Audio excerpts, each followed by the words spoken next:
Nuestro invitado de hoy a Sin Café como Excusa se define como un hombre de teatro y dice que lo mejor siempre es lo que sucede.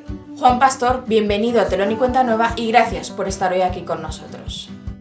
Gracias a ti.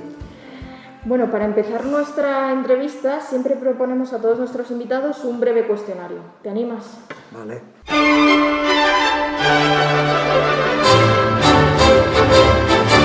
¿Beatles o Rolling? Beatles. ¿Dylan o Marley? Marley. ¿Chaplin o los hermanos Marx? Chaplin. ¿Comedia o drama? Comedia. ¿Ciencia ficción o fantasía? Fantasía. ¿Una película para no olvidar? Lo que el viento se llevó. ¿Un libro que siempre esté en la mesilla? Bueno, muchos. Platón. ¿Un poema al que volver? No lo sé, me has cogido ahí. No lo sé. ¿Una canción que forme parte de tu banda sonora?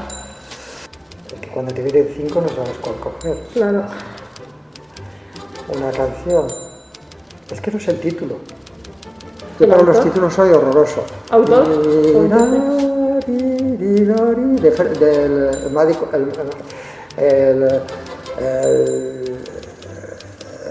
El mago de Oz. Ah, El Mago de Oz, sí, Singing in the Rain, sí. Una obra que viste y tienes grabada en la retina. Una obra de teatro. Una obra de teatro. ¿Quién tiene Virginia Woolf? ¿El director crees que nace o se hace? Las dos cosas. ¿Llegaste al teatro por o gracias a? Mi compromiso político. Y termina esta frase. El teatro siempre... Siempre está vivo. Desde luego que sí. Bueno, Juan Pastor, gracias por haber hecho nuestro cuestionario y ahora entramos en esta entrevista y, bueno, la verdad es que es muy difícil empezar con toda tu carrera, lo extensa que ha sido y lo fructífera, por suerte. Es muy difícil empezar por un punto, pero sí me gustaría hablar de tu faceta de profesor. ¿De profesor? De profesor, sí. Como hombre de teatro has ejercido una larga temporada de profesor en la RESAD, muchos años. ¿Qué es lo que crees que se puede enseñar del teatro a las nuevas generaciones, a quien empieza? ¿Por dónde se empieza a enseñar el teatro? Bueno, el teatro, tal como yo, la enseñanza del teatro, tal yo como la concibo, tiene que ver con la formación general del niño. Tal y como yo lo veo, forma parte, digamos, de una enseñanza más amplia, ¿no? Y tiene que ver con, en fin, la aceptación de la vida en toda su dimensión y la aceptación del juego como principio de la vida, que están los animales y están los seres humanos, ¿no? Entonces en Inglaterra lo hacen de maravilla. Entonces cuando uno crece, se hace mayor, entonces pues es un público muy adicto al teatro, es una necesidad. Es como la religión que nos han enseñado nuestros padres, nuestros abuelos, quizá nuestra generación, ¿no? Que forman parte, digamos, de una vivencia. Entonces, indudablemente la educación es básica. Yo pienso que el gran problema que hay en España, de la falta de afición al teatro, es la educación. Ahí empieza todo. Y en la educación, claro, al principio es una educación general y luego ya está la especialización del profesional, pero un chaval de 16 años sabe lo que es eso. En España, ni idea, desde hace 400 años. Sí, es verdad, ¿no? Y muchas veces se pierde ese juego del que hablabas y supongo que cuando uno ya se quiere dedicar profesionalmente a ello, tiene que recuperarlo de alguna forma. Claro, claro. Yo pienso que, claro, la religión siempre ha sido necesaria hasta, por lo menos hasta el siglo XIX o el XX. Yo pienso que con el día, con los años, lo que será imprescindible será el teatro. Los templos desaparecerán, pero los teatros se mantendrán, quizá de otra forma. Pero el teatro es necesario, es imprescindible para saber quiénes somos, dónde estamos y hacia dónde vamos. Desde luego que sí, y ahora casi más que nunca. Antes de que nadie hablase casi de Love, de la escena alternativa en este país, creaste La Vendalera, la sala La Vendalera, que era casi pues el inicio de todo lo que vino después, porque ahora hablamos del off, de lo alternativo, de otras opciones teatrales con total naturalidad, pero en el año 2003, cuando nació La Guindalera, no. ¿Con qué principios o por qué decidiste poner en pie la sala? Bueno, a lo mejor al principio es poco prosaico. Bueno, yo quería hacer un tipo de teatro que era muy difícil. Bueno, más que un teatro, un centro donde naciera no solamente las producciones teatrales, sino también la formación actoral y el vínculo sobre todo con el público. Eso es lo más importante. El teatro es como la parroquia antigua, pertenece a la zona donde se hacen sus producciones, tal y como yo lo concibo. Entonces, para mí lo más importante en el teatro era que perteneciera a un ámbito, a Madrid o a Guindalera o a lo que fuera, ¿no? Y los que están dentro creando o poniendo en marcha prácticas pedagógicas estuvieran muy vinculados con el entorno social. Eso es para mí el principio del teatro. El teatro es la casa de todos. Entonces, mi idea era hacer producciones, conectar con los vecinos, tener una formación como yo concebía que se debía hacer en este país, ¿no? Todo eso junto fue un intento fallido, esa es la verdad, porque en este país no se permite una cosa así. Entonces aguantamos todo lo que pudimos, hasta que llegó un momento que tuvimos que cerrar. Claro, pero algo falla en la política cultural de un país cuando una sala tiene que cerrar. Muchísimo. Pero vuelvo a insistir que el problema es de educación. El problema no es solamente de la Dirección General de Teatro. El problema tiene que ver con cómo se contempla la educación en este país. Entonces es importante, sobre todo ahora, en la era de todos esos aparatejos, ¿no? Donde la realidad viva que puede haber entre seres humanos es tan importante. Entonces en el teatro eso es fundamental. Eso en una enseñanza como Dios manda se debería dar desde que el chico tiene 6, 7 años, desde la guardería, etcétera, etcétera. Y ahí es donde nace el principio del teatro. Unos se expresan y otros reciben la expresión. Bueno, ese es el principio. A lo mejor nos estamos yendo por las ramas, pero fundamentalmente yo pienso que es cuestión de años y años y años. A lo mejor en el siglo XVI en España eso era importantísimo, porque la gente no sabía leer. Entonces no había más remedio que ir al teatro y entonces comunicarse con... La transmisión oral. Claro, claro. Y esto yo pienso que con el tiempo, no sé si yo lo llegaré a ver, yo creo que no, cuando todos estos aparatejos se desarrollen cada vez más, y la necesidad de un contacto directo con un ser humano se encuentra en el teatro. Ojalá sea así. De hecho, decías ahora que La Guindalera nació con ese propósito de crear un espacio de encuentro entre incluso los vecinos y el propio teatro, claro, ¿no? Y se convirtió casi en un estilo de vivir el teatro, una forma de vida. Sí, bueno, eso también, y luego también, digamos, pues toda la dinámica pedagógica que nosotros pusimos en marcha, ¿no? Que ese es otro, iba a decir fracaso, no sé, porque en este país la verdadera enseñanza teatral no se da. Hay una palabra que se asociaba mucho a espacio guindalera, que se oía mucho entre el público, que era ese espacio de sosiego. Que eso realmente se convierte en un verdadero paralelismo con lo que comentabas hace un momento del teatro, como era antes una parroquia, ¿no? Pues ahora el teatro es nuestro espacio de sosiego. Sí, es una necesidad que tiene el ser humano. Y si esa necesidad más o menos es satisfecha, pues genera esa especie de, bueno, sosiego. Es una necesidad cumplida. No sé si eso es sosiego, no sé si está buscado bien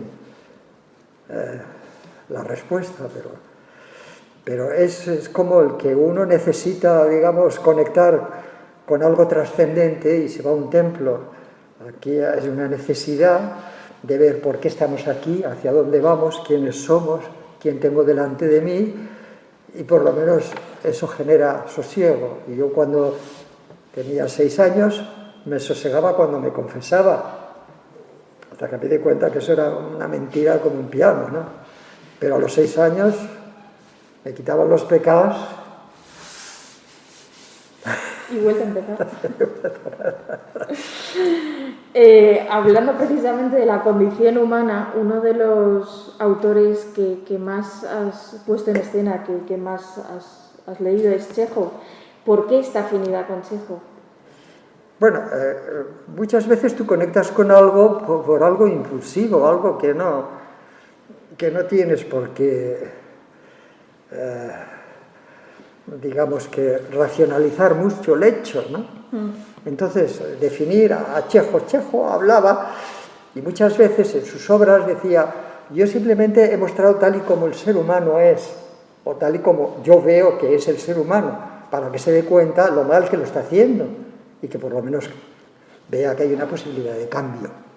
El cambio era muy importante en sus obras, pero que mostraba a la sociedad que no le gustaba nada, ¿no? Indagaba, ¿no?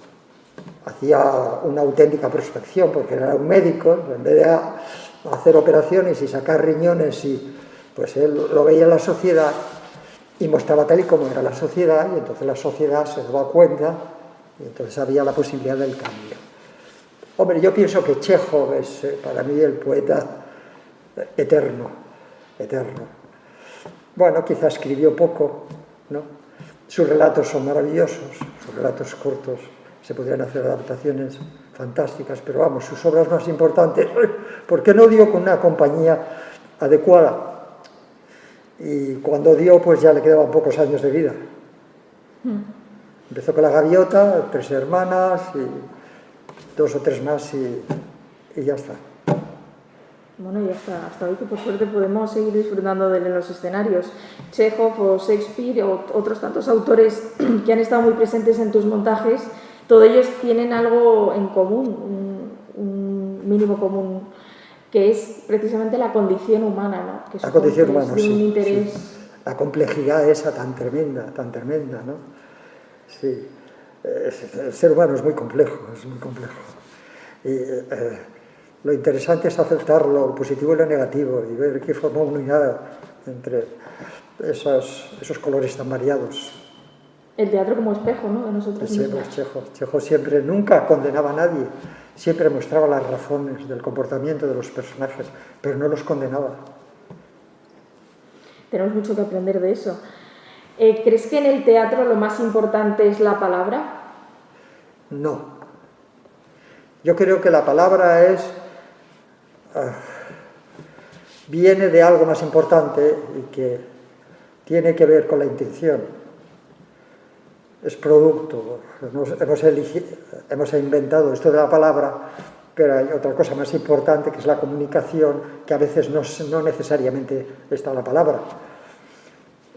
Simplemente con una mirada pues expresa mil posibilidades.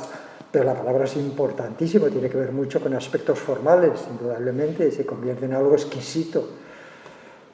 Pero no creo que sea lo más importante. Hay otras cosas más importantes. El silencio, por ejemplo, comunica muchas cosas. Desde luego que sí.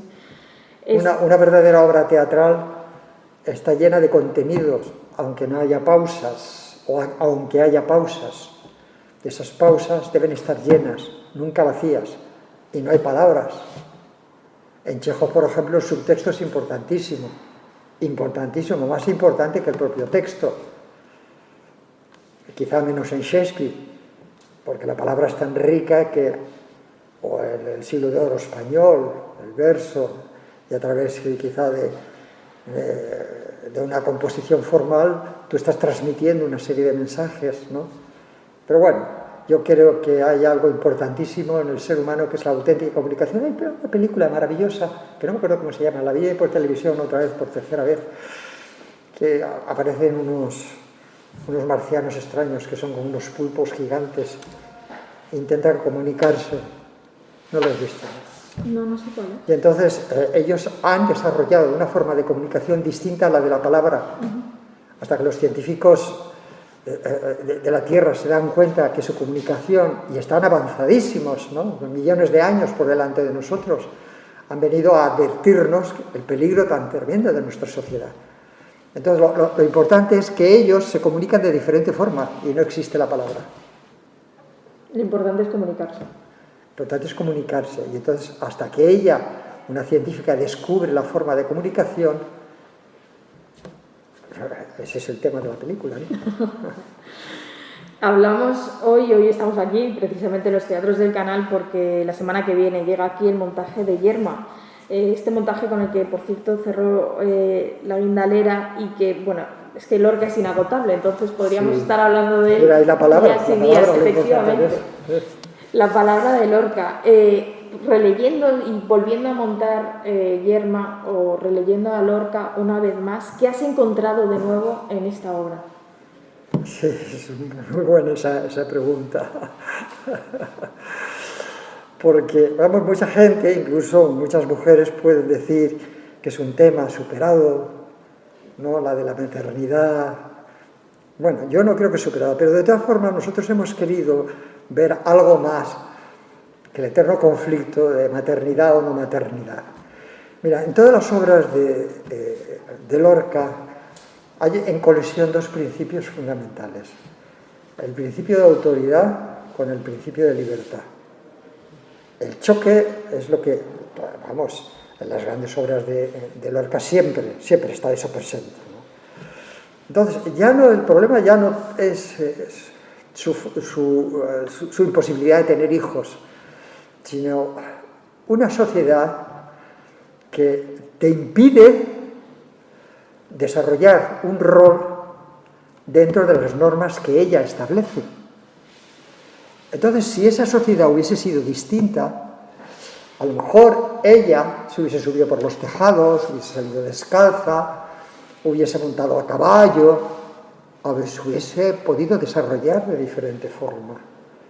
El problema no es tener o no tener hijos, el problema es que la única forma para que ella sea dueña de su destino es matar a su marido. Ese es el problema. Para mí, el problema fundamental está implícito al final de la obra. ¿Por qué esta mujer se ve obligada? Porque llega un momento en que dice, bueno, si yo quiero ser yo, porque yo desde luego cumplo con lo que la sociedad y la sociedad me marca que yo no puedo tener un amante, digamos, en su nivel. La sociedad me dice que yo soy una mujer casada y debo tener un hijo. El sentido del honor o de dignidad, llámala de dignidad, ¿entiendes? Entonces no ve salida por ningún lado. Entonces el montaje que nosotros, que hemos cambiado dos escenas al final, hemos utilizado mucho el personaje de la luna, que antes no estaba, que el Lorca es tan importante, incluso hay un poema que dice la luna, en bodas de sangre, que dice, la luna deja un cuchillo abandonado en el aire. Eso es lo que le hace coger el cuchillo a ella y matar a su marido. Entonces yo pienso que, por eso, bueno, la obra yo pienso de Yerma tiene que ver mucho con las estructuras de las tragedias griegas. Si te das cuenta, está el coro, hay 3 actos, hay una serie de elementos que están muy cercanos de lo que podría ser claramente una estructura trágica griega, ¿no? Falta el final, tal y como nosotros lo hemos visto hasta ahora en puestas de escena, ¿no? Es que cuando, ¿cómo se llamaba eso? Cuando descubres la verdad. Tiene un nombre. En la tragedia griega. Cuando se da cuenta de Edipo Rey que se acuesta con su madre y tal, bueno, eso. Y allí se resuelve la obra, pero no me acuerdo cómo se llama. Entonces yo pienso que la luna hace posible que ella reconozca que si quiere ser libre, no tiene más solución que matar a su madre. Entonces no es un melodrama, no es un arrebato emocional, es que ella necesita matar al marido para ser libre en su sociedad. Eso es lo que nosotros hemos querido ver en Yerma. Por eso no es el tema de que hoy en día, aunque muchas digan que no, el conflicto de tener o no tener hijos es tremendo. Porque yo pienso que lo más hermoso de la vida es dar vida. Yo siempre lo he dicho, lo más hermoso y lo más importante de la vida es poder dejar la semilla, o sea, tener un hijo. Y eso nosotros estamos vedados, eso solamente lo pueden hacer las mujeres. Pero al margen de eso, yo creo que es que la obra va más allá, va a ese choque entre el principio de libertad de ella, del principio que tiene que ver con las imposiciones de la sociedad. Lo que pasa es que ella forma parte de la sociedad. Claro, tiene que luchar contra sí misma, de cierta forma. Contra lo que impone la sociedad. Es una Porque lucha... dice, pero tú te crees que yo, cuando la mujer le dice, vete detrás de la tapia y acuéstate con un hijo mío, ¿tú te crees que yo? No sé si eso es honor, eso es yo pienso que es un sentimiento maravilloso. Ella quiere cumplir, quiere manejar su destino y entonces en las dos últimas escenas hemos añadido, hay una presencia hay la proyección de una luna y vemos que la fuerza de la luna es lo que le hace llevar a cabo su crimen. Sí, una verdadera lucha por la libertad individual, por la libertad, claro, por su propia libertad. Exacto, por su propia libertad. Y la única solución es esa, porque entonces el divorcio no existía. Claro. Decíamos que en la palabra de Lorca al final siempre hay más que encontrar, siempre hay más que leer, porque sus personajes, además del conflicto principal que mencionabas, si uno analiza a Lorca puede verlos de distintos, prácticamente millones de prismas y encontrar por debajo y por dentro de los personajes de cada uno de ellos un conflicto casi, es un texto que se puede exprimir muchísimo. Mira, yo creo que en Yerma es muy fácil hacer un supermontaje, como hizo Narros, pobrecito, el último montaje que hizo, ¿no? Yo pienso que lo más importante, y es lo que nosotros hemos buscado, es que hay como una especie de atentado en la puesta en escena sobre el resultado artístico. Lo importante es el texto, la musicalidad, las sensaciones, las imágenes, las metáforas, los símbolos. Eso es lo que nos quiere llevar. Perfecto, que hablábamos antes de... Pues aquí el texto es importantísimo. Entonces, todo en el montaje está al servicio de que se escuche la palabra en un marco desnudo. No hay nada. En el escenario están los actores y el texto. Nada más. Y ahora, en la revisión que hemos hecho, que por fin hemos podido trabajar un poquito, bueno, un poquito mejor con todos los accidentes que ha habido, todavía más. Porque no sé si has visto tú la primera. Sí. Pues ha variado. Yo pienso que ahora se ve el espectáculo, antes no se veía. Entonces, lo más importante es que se escuche ese texto, porque es tan maravilloso. Hay tantas metáforas, hay tantos símbolos. Y luego la musicalidad del texto está maravillosa y la música que ha compuesto Pedro Gesto está en consonancia con la musicalidad del texto, ¿no? Yo pienso que eso es lo más importante. Entonces, más que una línea dramática es la exposición de unas metáforas, símbolos, imágenes, que todo viene del texto, porque hay unas frases preciosas que te las puede decir Yerma, pero las puede decir Juan, pero las puede decir también la mujer, pero las puede decir también María. Entonces, fundamentalmente, la puesta en escena está eso. Acabas de mencionar, y no quería dejar pasar ni mucho menos, la importancia de la música en este montaje. Primero, es verdad que en toda la obra de Lorca la música tenía mucho peso, pero precisamente en vuestro montaje la música hace tanto. Sí. Bueno, siempre el problema de las limitaciones, ¿no? Yo hubiese querido que hubiera más música y la música fuera en directo, para siempre el problema de en fin, no tener suficiente dinero para montar lo que tú quieres montar. Entonces Pedro podía haber hecho algo infinitamente más maravilloso, ¿no? Pero la música forma parte de la línea dramática, no es un añadido musical, ¿me entiendes? Como puede suceder en el montaje de Narros, por ejemplo, parece. Aquí a eso, de repente entra un cuerpo de baile y no. La música es como una especie de enriquecimiento del texto, o es una derivación del texto, tiene que ver con el texto.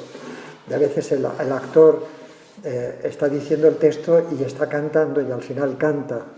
Esa sería la idea, esa es la idea primitiva y en parte lo hemos conseguido, en parte no.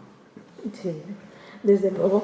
Además, hay que recordar que a finales de marzo llegará también aquí a los teatros del canal El Curandero, esta obra que nos hace reflexionar sobre lo subjetiva que puede llegar a ser la realidad, cómo depende de casi quién la narre, y que hay la percepción y el recuerdo crean verdades Bueno, de repente nos vamos a otro mundo completamente distinto. Sí, completamente distinto. Bueno, sí. Yo pienso que la memoria la estamos construyendo constantemente. Las imágenes que nosotros vemos cuando recordamos algo, las fabricamos en el presente. Por eso, poco a poco se van modificando. A ti te llegan sensaciones, no te llegan imágenes. Y las sensaciones, el cerebro las traduce en imágenes. Más o menos se ajustan, más o menos. Pero muchas veces se van modificando. Por eso cuando eres pequeño, imaginas a lo mejor una plaza de toros inmensa y a los 30 años vuelves y dices, esto es la plaza de toros, no tiene nada que ver, ¿me entiendes? Entonces, digamos que la memoria tiene que ver, la obra habla de esto, son los mismos acontecimientos narrados por distintos personajes, cambian totalmente. Ese podría ser uno de los temas de la obra. Que además tiene tanto que ver con la propia creación. Tiene que ver. Eso te iba a decir, porque luego está la otra línea, que también está muy unida a esta, y tiene que ver con lo mágico de la creación, que tiene que ver con lo mágico de la curación extraña, ¿no? Uno nunca sabe cuándo va a fluir la obra que tú esperas. Al artista, al pintor, al músico. Miró, se levantaba a las 4 de la mañana y no sabía por qué, se iba corriendo y pintaba el cuadro. Es un impulso extraño, es muy difícil. A través de, bueno, hay otras formas, yo no te digo que no, a través de la razón, a través de... Pero el impulso creador tiene que ver un poco también con el impulso creativo de este hombre, porque su curación es creativa, ¿no? Y surge siempre de la forma más inesperada. Siempre borracho y unas veces cura y otras veces no cura. Y no controla ese... Yo creí que había desconectado. Perdona. Desconecto enseguida. Vale. Bueno. Perdona, es que estoy en una entrevista, luego te llamo. Bueno. ¿Me entiendes? Entonces el tema de esa cosa mágica que tiene que ver con el mundo creativo es lo que le inquietaba al autor. Y él lo comparaba con lo que podía ser un curandero que no controla. No es lo mismo que un médico que sabe dónde hay que operar, sino el curandero siempre se mueve por sensaciones y por cosas extrañas, mágicas, ¿no? No controla, digamos, sus mecanismos creativos, ¿no? Esa es un poco la reflexión. Podremos disfrutar de ambas obras este próximo mes en los teatros del Canal. Y ahora la pregunta es casi inevitable, tras tantos años viviendo esta profesión, ¿cómo se vive el teatro en estos tiempos? ¿Cómo se vive en estos tiempos? En este tiempo yo pienso que hay un desconcierto total. Estamos todos perdidos, no sabemos qué va a pasar. Yo creo que estamos siempre, en nuestra profesión está sobreviviendo de la forma más milagrosa, más milagrosa. Me decía ahora la jefa de prensa que suelen funcionar los teatros, suelen funcionar, claro, el 50% o el 30% en algunos teatros, o quizá que la gente no tiene nada que hacer, y entonces como no le dejan entrar en los bares, pues viene al teatro, es posible, ¿no? Pero no creo que sea por una necesidad. Yo pienso que hay una crisis terrible en este momento, en el mundo entero, solamente. Entonces, pero el teatro, ya te digo, el teatro siempre existirá. Pueden pasar 100 años, a lo mejor estamos sin teatros, pero existirá, posiblemente de forma diferente. Pero vamos, tiene que ver con las necesidades del ser humano. Con el sentido de juego, de niño, y otras cosas más importantes, con las preguntas que uno se plantea, dónde estoy, qué quiero, quiénes me rodean, cómo me comunico yo con este señor, lo grande que es el espacio y nosotros haciendo tonterías aquí, en este espacio tan pequeñito como es el de la Tierra. Todas esas preguntas, cuando desaparezcan las iglesias, no sé si desaparecerán. Bueno, veremos. Pero bueno, sí es verdad que en este año, sobre todo, que tenemos ya una sobredosis de las dos dimensiones de una pantalla, de pronto volver a vivir las tres dimensiones y el hecho vivo de que hay ahí unas personas, pues... Pero claro, lo que yo te he comentado antes, mientras no haya una educación para eso, que a ti no te educan a beber un buen coñac, a ti no te gustará nunca el coñac. Entonces, si no te educan a eso, serán las modas, el amiguismo, pero aquí la necesidad de ir al teatro prácticamente es inexistente, tal y como lo concibo yo. Esa es la verdad. Mientras no se solucione el problema de educación, este país no va a funcionar. ¿Y crees que hay algún país que se haya conseguido impregnar esa necesidad de sus ciudadanos? Pues hubo una época que en Rusia, por ejemplo, los países del este, sí. Yo he ido en plena época comunista a Moscú y entré en un teatro y era otra cosa distinta, era una necesidad, bueno, muy complejo el asunto. Pero en Inglaterra, por ejemplo, está muy cercano de eso. Los chavales a los 8 años, a los 9 años, están haciendo Shakespeare en su colegio. O los community theater están funcionando adecuadamente. Y hay que ver los actores que están saliendo, y los directores y los musicales y todo. Tiene otros problemas, indudablemente, la sociedad, pero se vive de diferente forma que como se vive en este país, ¿no? En otros países, en Polonia, por ejemplo, también, ¿no? No sé. Yo insisto mucho que es un problema de educación.